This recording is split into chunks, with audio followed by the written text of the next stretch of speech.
カチャという小さな音で、千尋は目を覚ました。時計を見ると、夜中の2時だった。玄関のドアの鍵が回るような音だった。千尋は布団の中で体を固くした。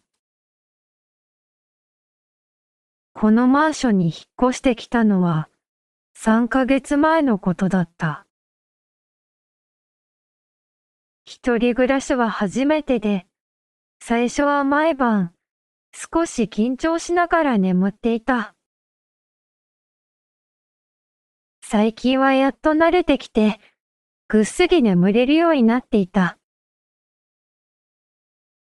だから、今夜のこの音は、はっきりと聞こえた。もう一度、同じ音がした。今度は、ドアが少し開くような音も聞こえた。千尋は、そっと布団から出た。心臓が、いつもより早く動いていた。足音を立てないように、玄関に向かった。ドアの前に立ち、じっと耳を澄ませた。外からは何の音もしなかった。思い切ってドアを開けてみた。廊下には誰もいなかった。ドアの鍵はちゃんとかかっていた。千尋は小さくため息をついた。気のせいだったのかな、とつぶやいた。それでも、その夜はもう眠れなかった。朝になって、千尋は台所で朝食を作った。昨日の夜のことを頭の中で何度も思い出していた。友人の亜美に電話をかけてみた。昨日の夜、剣の音で目が覚めたの、と、千尋は言った。引っ越したばかりだから、まだ緊張してるんじゃない?と、亜美は答えた。そうかもしれない、と、千尋は答えた。本当は、あまり納得していなかった。このマンションを選んだ理由は、駅から近くて、家賃も安かったからだった。部屋も広くて、日当たりも良かった。不動産屋の人は、前の住人のことは何も教えてくれなかった。千尋は平和で静かな暮らしを望んでいた。仕事から帰って一人でゆっくり過ごす時間が何より大切だった。だからあの夜の寝のことは忘れようとした。その日の夜、千尋はいつもより早くベッドに入った。なかなか眠れず、天井をずっと見つめていた。時計の針が夜中の2時に近づいていた。そして、また同じ音がした。カチャという鍵が回る音だった。千尋は布団の中で息を止めた。今度ははっきりとドアが開く音も聞こえた。数秒後、ドアが静かに閉まる音がした。千尋は勇気を出して玄関に走った。ドアを開けると、廊下にはまた誰もいなかった。鍵はしっかりとかかっていた。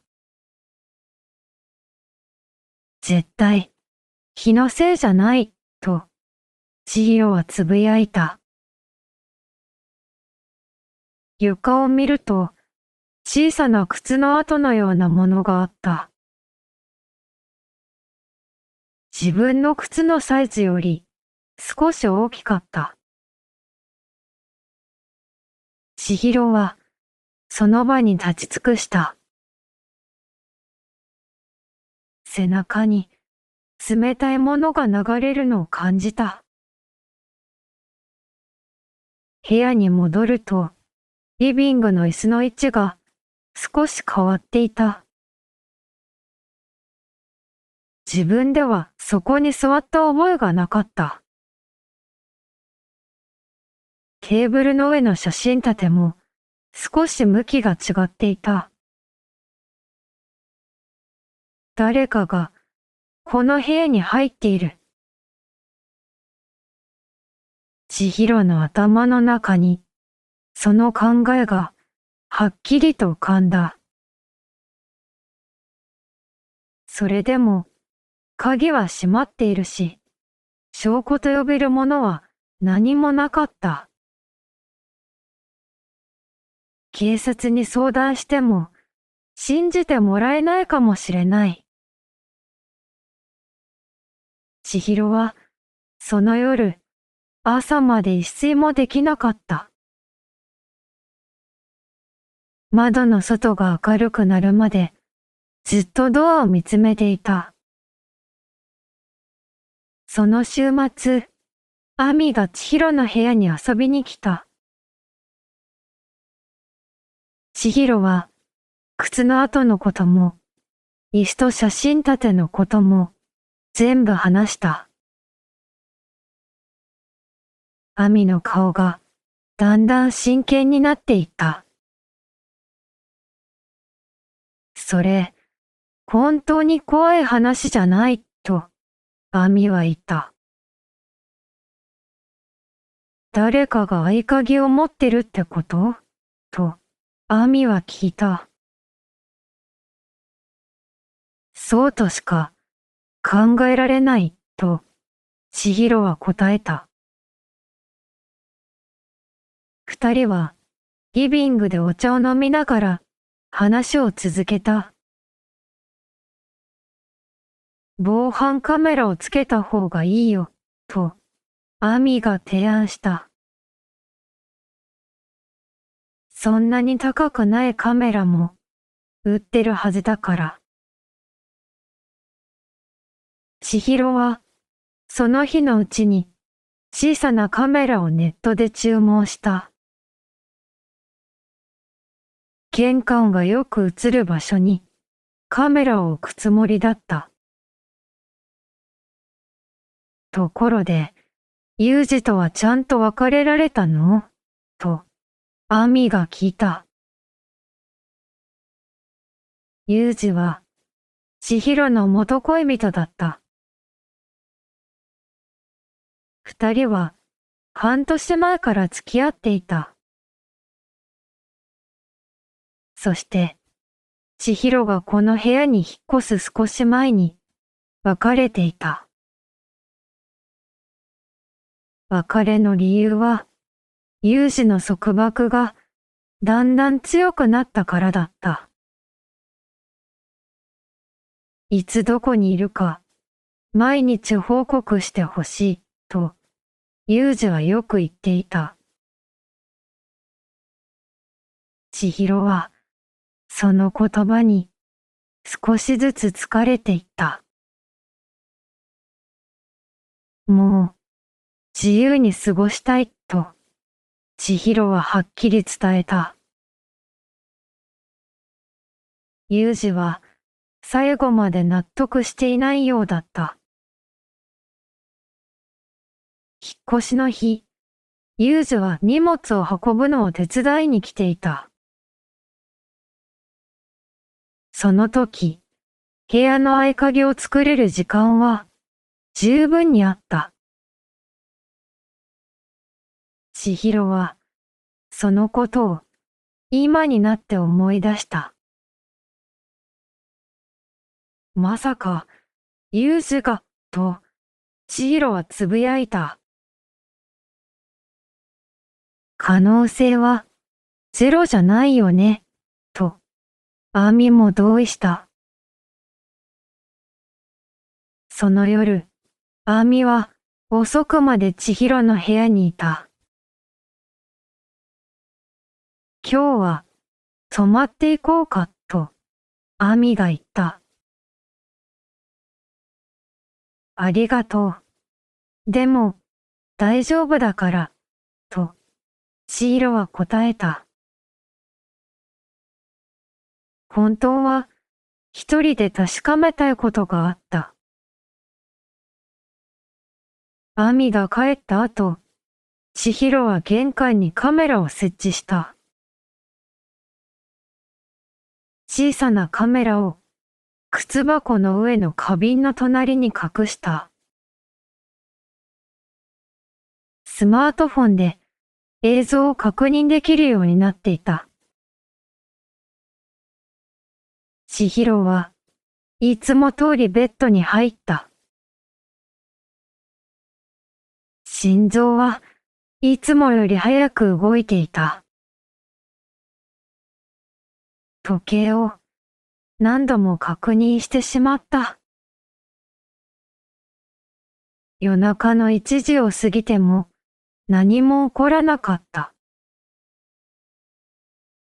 少しずつまぶたが重くなっていった。うとうと仕掛けたとき、カチャという音がした。千尋は一気に目を覚ました。スマートフォンを震える手で掴んだ。カメラの映像を見ると、玄関のドアがゆっくり開いていた。しかし、画面の中に人の姿は映っていなかった。ドアだけが静かに動いていた。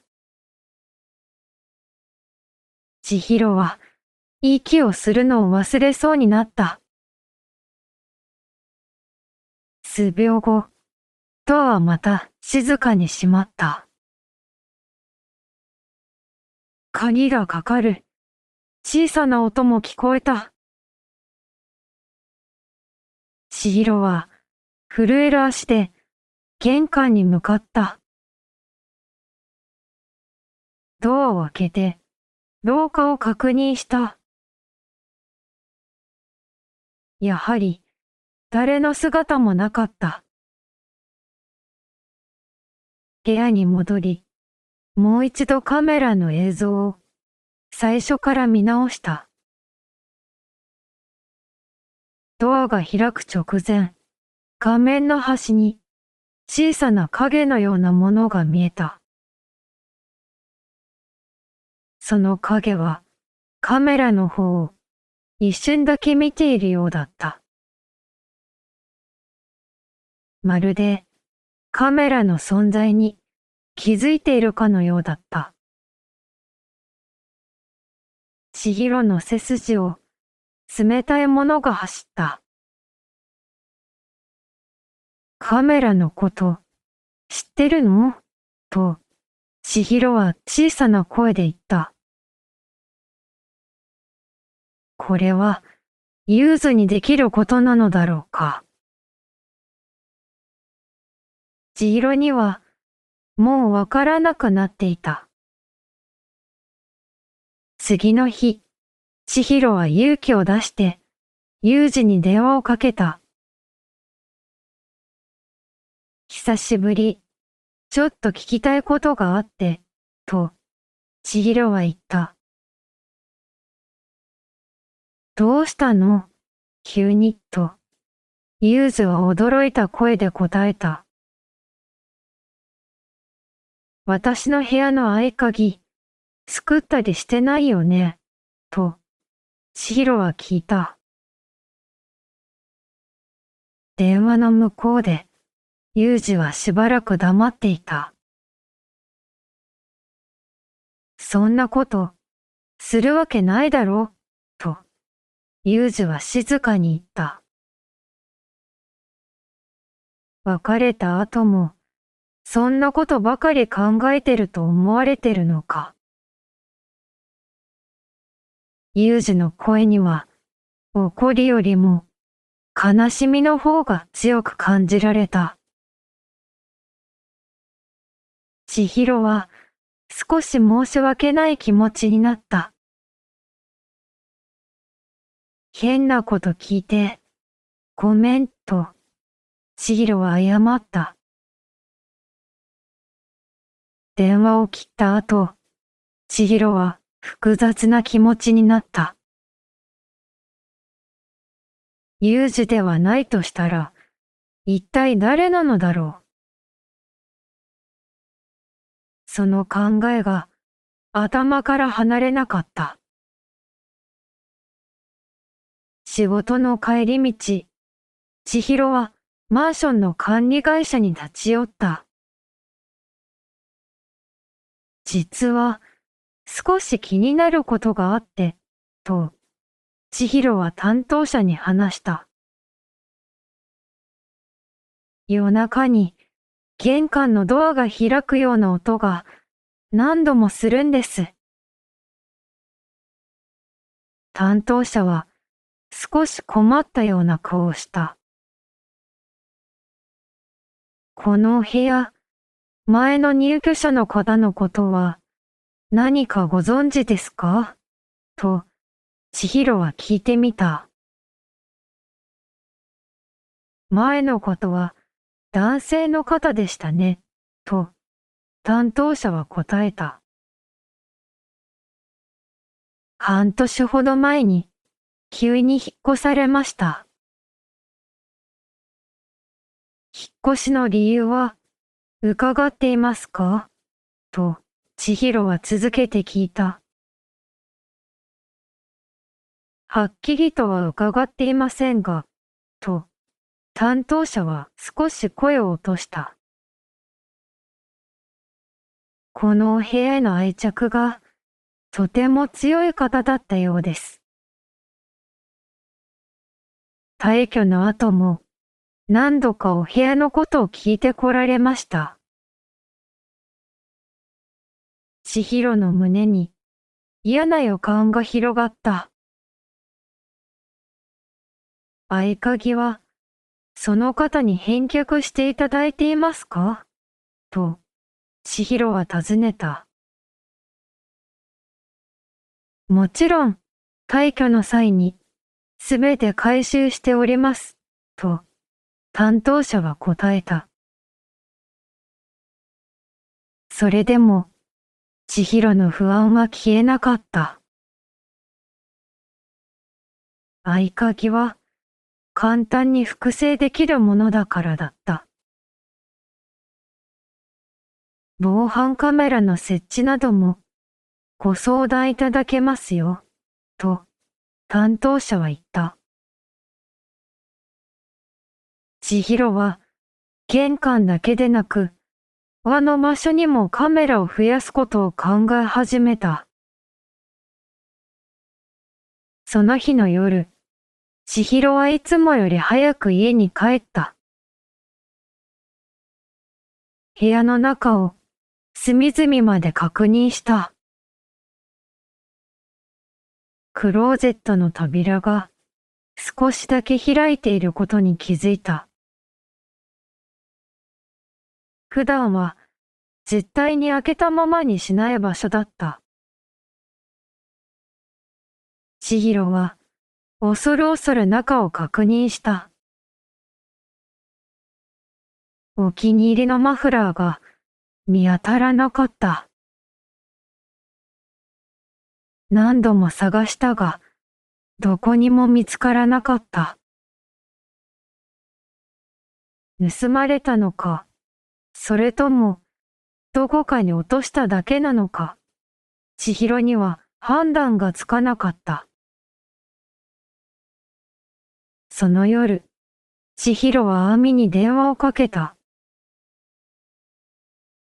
今度こそ、うちに泊まりに来てくれない、と、千尋は頼んだ。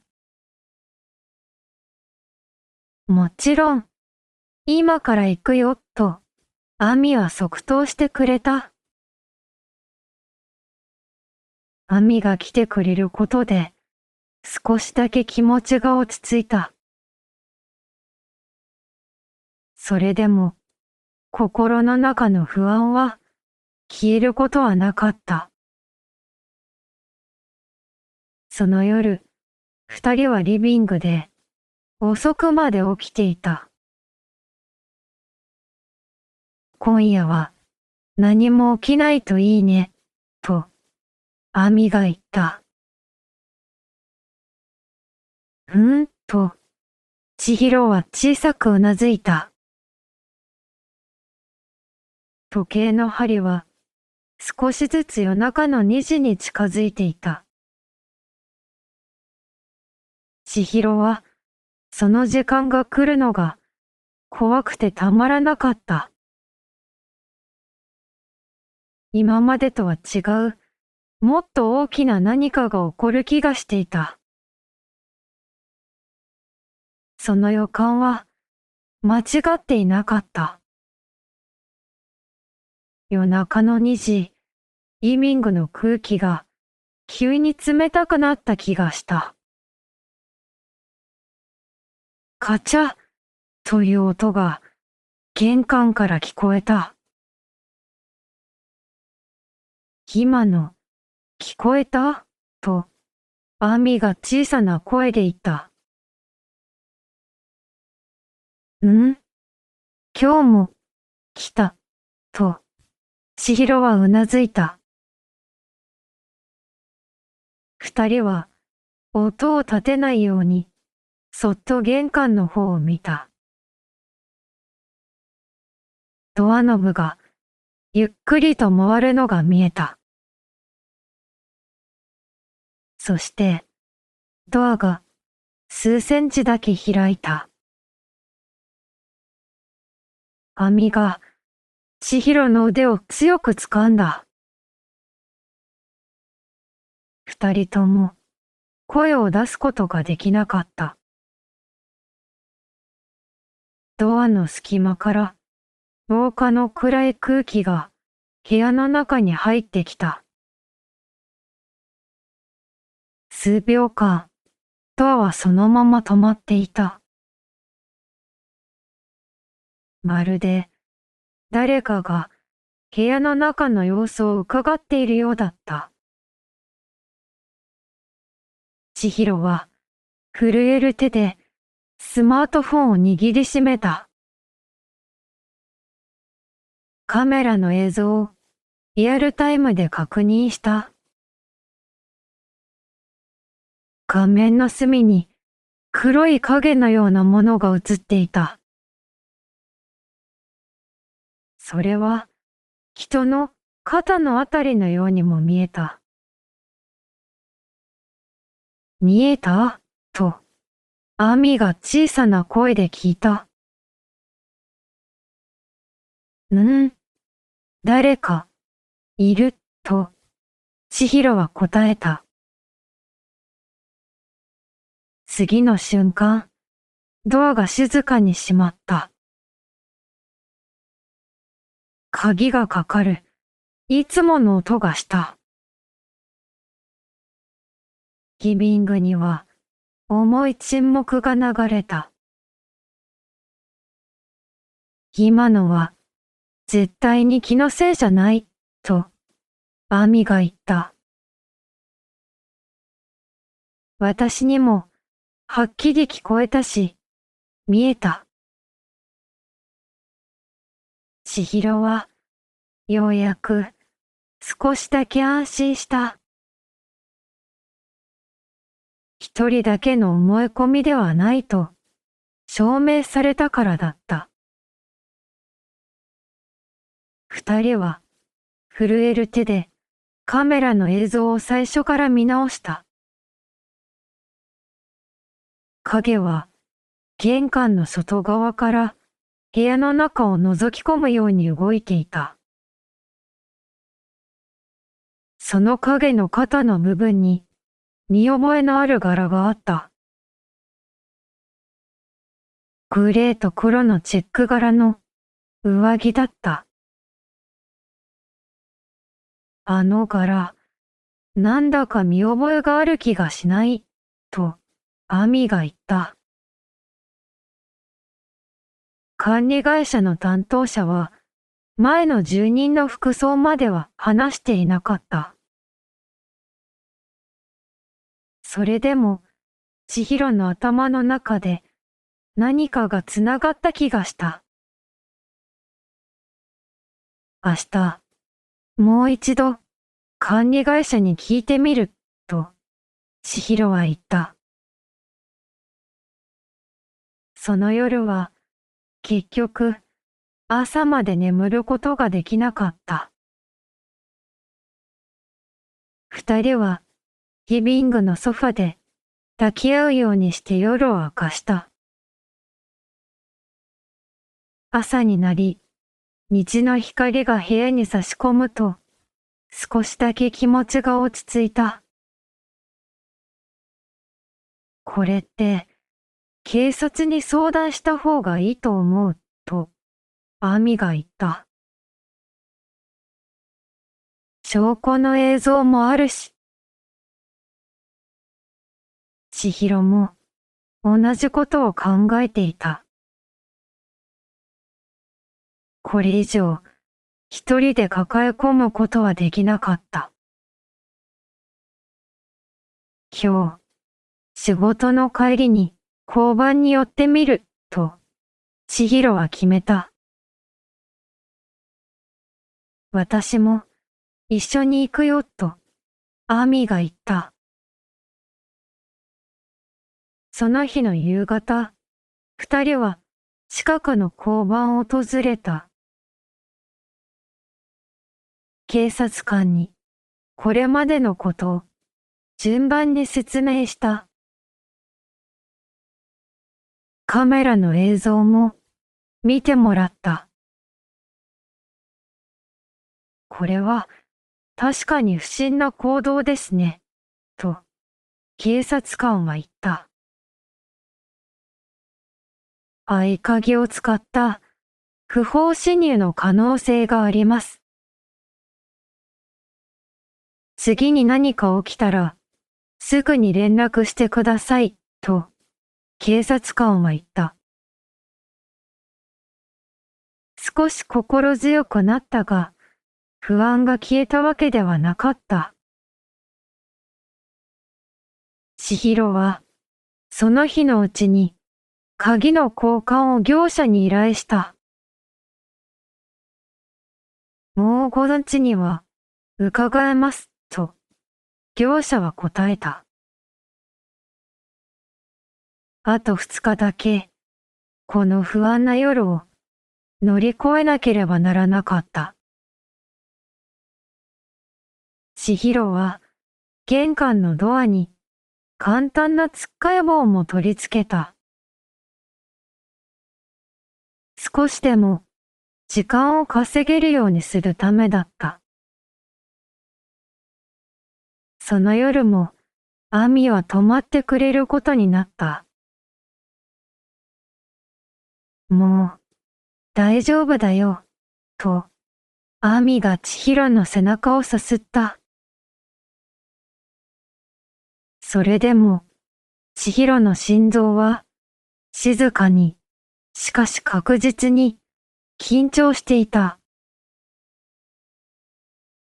夜中の2時が近づくにつれて、部屋の空気が張り詰めていくのを感じた。今度こそ、はっきりと確かめなければならない。誰がこの部屋に入ってきているのかを。千尋はそう心に決めていた。夜中の1時50分、千尋のスマートフォンが小さく震えた。カメラが玄関の前で動きを感知していた。来たと、千尋は網に小さく声をかけた。二人はリビングの明かりを消して暗闇の中で息を潜めた。カチャといういつもの音がした。今夜はそれだけでは終わらなかった。ドアが開こうとして途中でガタンという大きな音を立てた。つっかや坊がドアの動きを止めていた。廊下から小さな舌打ちのような音が聞こえた。誰と、千尋は思い切って大きな声を出した。玄関の明かりを勢いよくつけた。ドアの隙間から男の手と腕の一部が見えた。グレーと黒のチェック柄の上着の袖だった。待ってと、千尋は叫んだ。男は慌ててドアから手を離した。廊下を走って逃げていく足音が聞こえた。亜美がすぐに警察に電話をかけた。不審者が今逃げていきましたと、亜美は状況を伝えた。千尋は震える手で玄関の鍵をしっかりとかけ直した。数分後、パトカーのサイレンが近づいてくるのが聞こえた。警察官がマンションの周りをすぐに調べ始めた。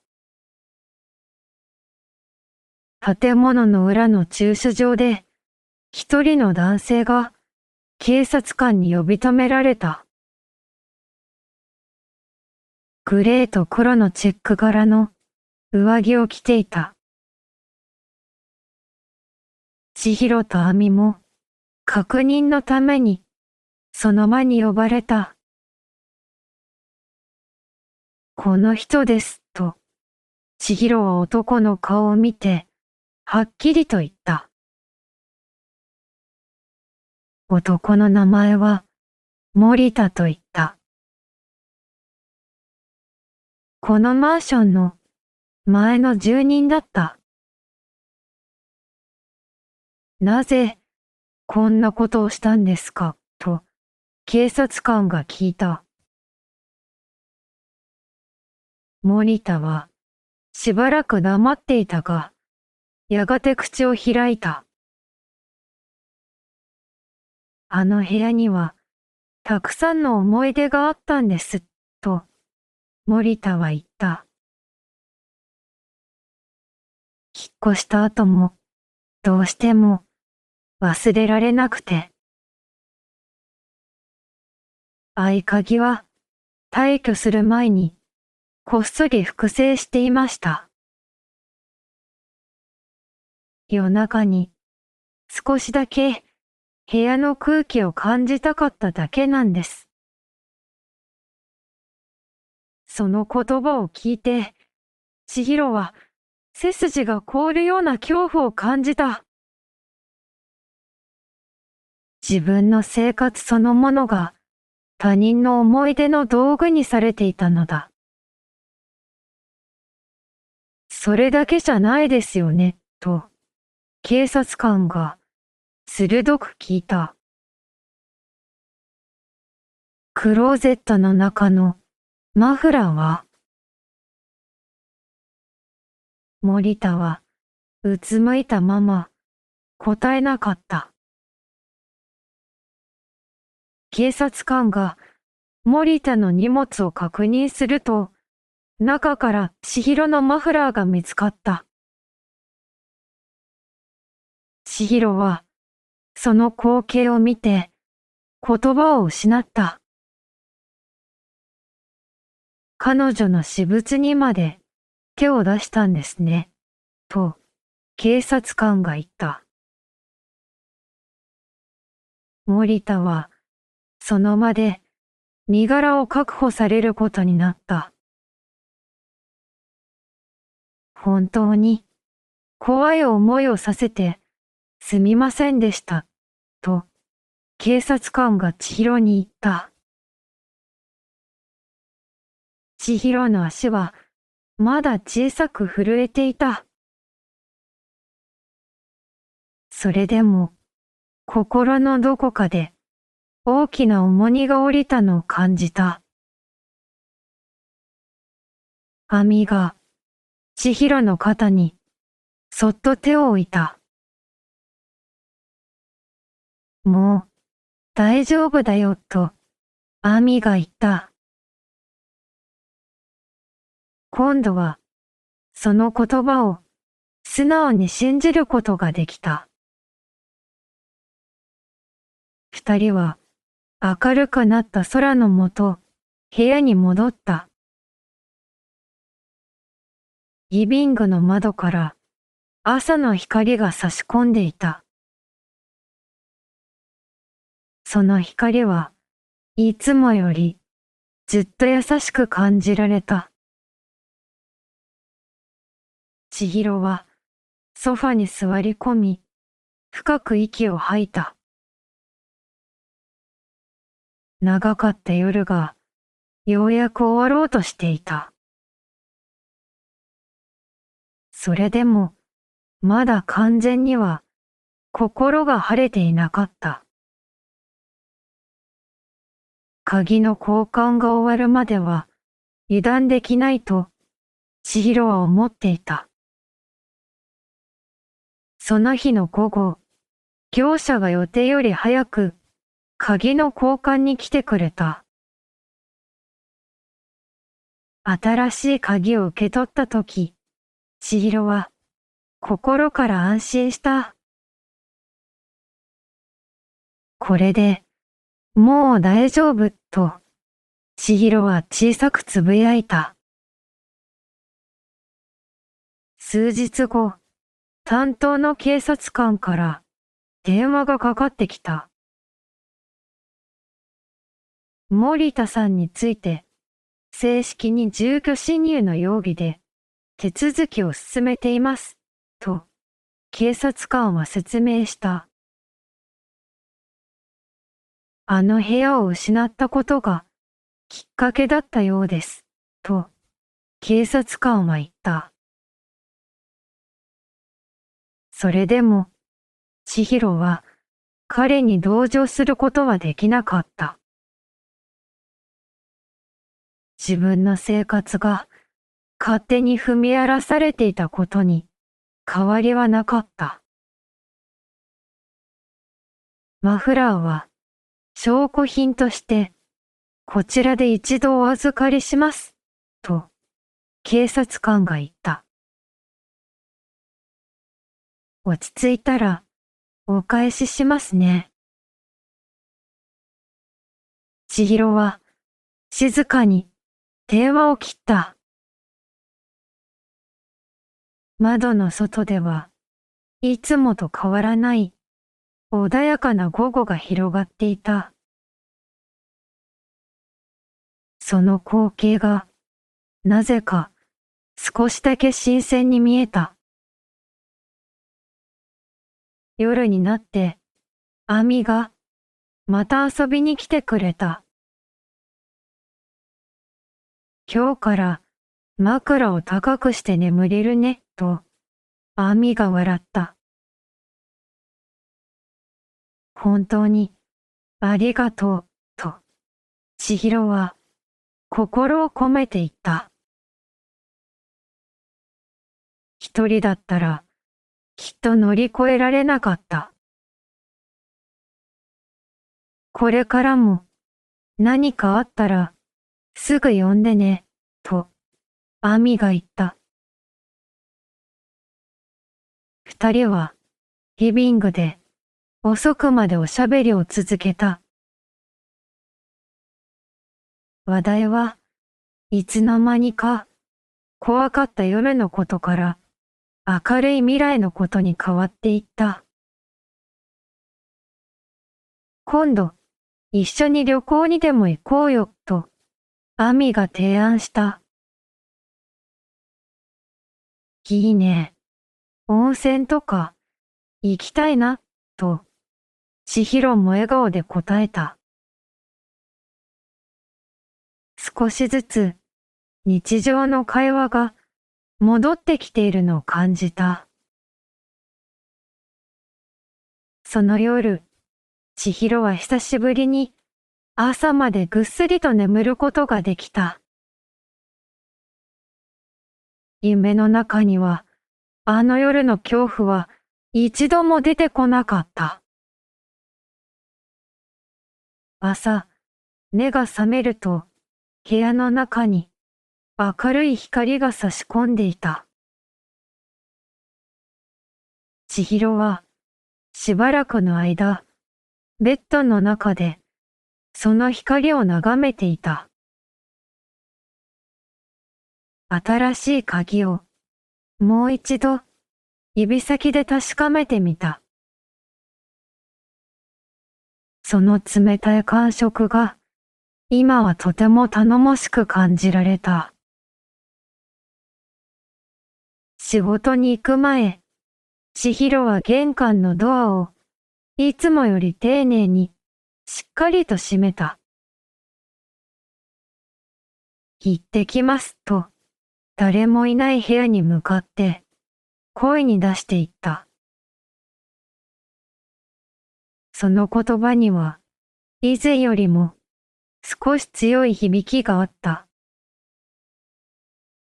1週間が過ぎ、千尋の生活は、少しずつ元のリズムを取り戻していった。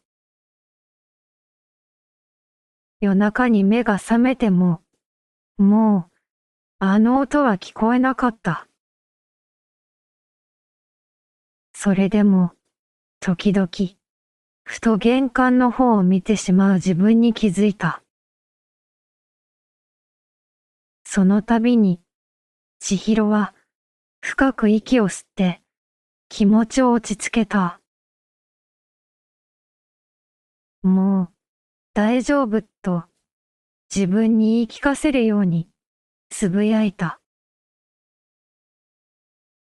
恐怖は、少しずつ、しかし確実に、薄れていった。代わりに、一人でも生きていけるという、静かな自信が、育っていった。このマンションは、誰かの思い出の場所ではなく、これからの千尋自身の場所になった。そう思えるようになるまで、長い時間はかからなかった。夜の街は、少しずつ、静かな時間へと変わっていく。千尋の部屋の窓からは、遠くの明かりが、小さく揺れて見える。玄関には、新しい鍵が、しっかりと光っている。リビングのソファには、暖かい毛布が、静かにかけられている。時計の針は、変わらず、夜中の2時を指している。けれど、今夜、その部屋に、恐怖はもう訪れない。千尋は静かな寝息を立てながら深く眠っている。その眠りは以前よりもずっと穏やかなものだった。一人暮らしの部屋は今日も静かに夜を迎えている。次回も新しい物語を皆さんにお届けします。どんな出来事が待っているのか、どうぞお楽しみに。最後まで見てくださって本当にありがとうございました。